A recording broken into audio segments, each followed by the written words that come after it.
What's up, guys? Welcome to the CyberHype. We are your hosts, Toshi, Vasilis, and Adonis, and this is your geek culture destination. If you guys are into gaming, anime, tech, sci-fi, geek shit, you found the right channel. And we will be live every Tuesday, Thursday, and Saturday, 5 p.m. Pacific time. So if you want to tune in for some geek culture shit, this is the place to be. So tune in, boy, to the CyberHype. Yeah. Like that. All right, so fine. Sony ends up dropping their new A7s Mark III. For people that are in the camera space, we've been waiting at least 3 years for this camera. At least. Okay. At least. More. The A7S II has still been kind of like their low light, video centric mirrorless camera. Even though they've had the A7R4 come out, the A7 III, A7 IV come out, this is like their video centric camera, low light monster. This has some crazy shit going on. Obviously, a lot of people are on the whole Canon side right now with the R5, with its 8K, its 4K 120, all its craziness. But the thing that's plaguing Canon right now is it's overheating like a motherfucker.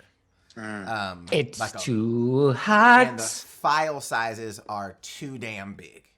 Too damn big. Sony said, look, bro, hold my beer. These motherfuckers, and a lot of people are going to be like, wow, it only has 12 megapixels, but the pixels are large, which means a lot more light is hitting those photo sites, which means better low light capability, less noise. We got dual processor in this bitch. Awesome. On-sensor phase detection. The autofocus on this bitch is fucking incredible. Obviously, the ISO for low light, awesome. EVF is pretty amazing as well. 4K up to 120. 60p for at least an hour. And there's already been reviews. People have already had it. They're reviewing it right now. There's multiple people that have had it prior to it being announced today. All the videos dropped it seemed like the same time, like all of the fucking NDAs. Yeah, they were on NDAs. lifted. They were like, you can post them at this time. Yep, this day. midnight came around my time, and all of them started to drop. And I woke up, and I was like, God damn. All types of shit was dropping, which is amazing. Unlike the Canon side, where nobody had access to the camera, except for a few people that are brand ambassadors. So nobody had a chance to review it. This shit, everybody had a chance to review it.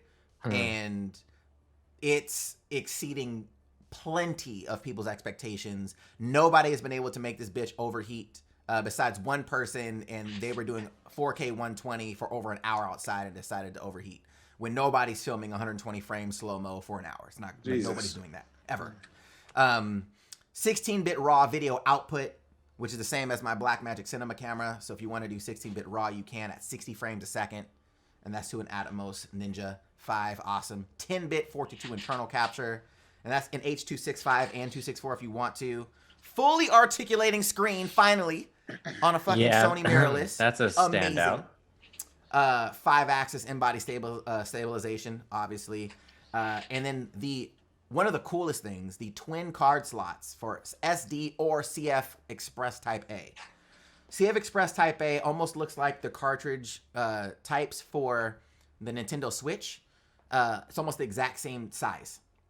Really fucking cool. But the dope part about this is the card slot fit both. So you can write to either SD or CFast Type A cards. And you can do either redundant recording or extended recording on both of those cards, which is awesome. And the only thing that the CFast Type A cards give you the ability to do is the 120 frames at 600 megabits a second, because you need it for really super high quality slow motion.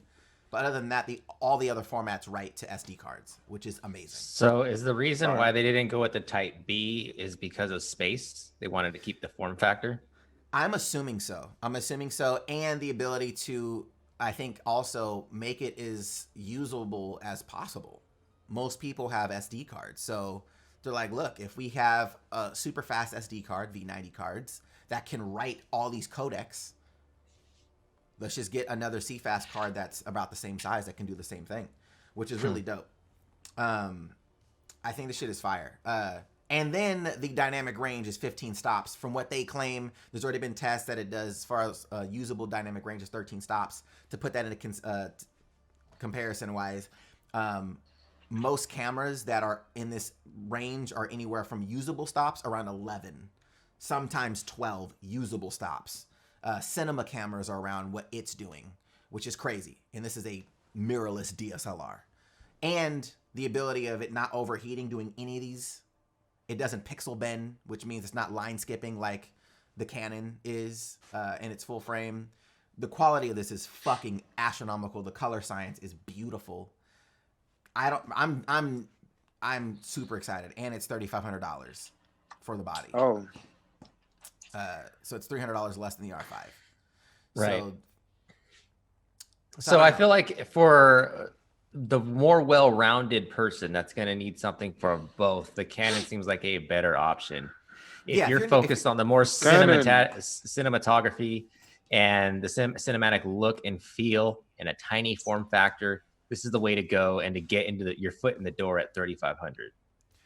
That seems like that's what this is. If you're a hybrid shooter, to be honest, if you're a hybrid shooter, I think the R6 is actually the better way to go.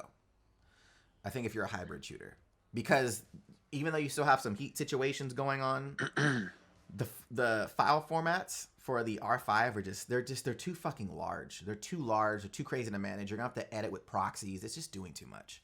And like just seeing what people have been able to do with it so far, I just don't think it's worth it right now. To be honest, I think the R6 is a better buy. But I don't know. I think the shit is fire though. What do you guys think in the chat? Are you guys excited about this? If you guys are into cameras, let me know. Obviously, this is probably, what did he say?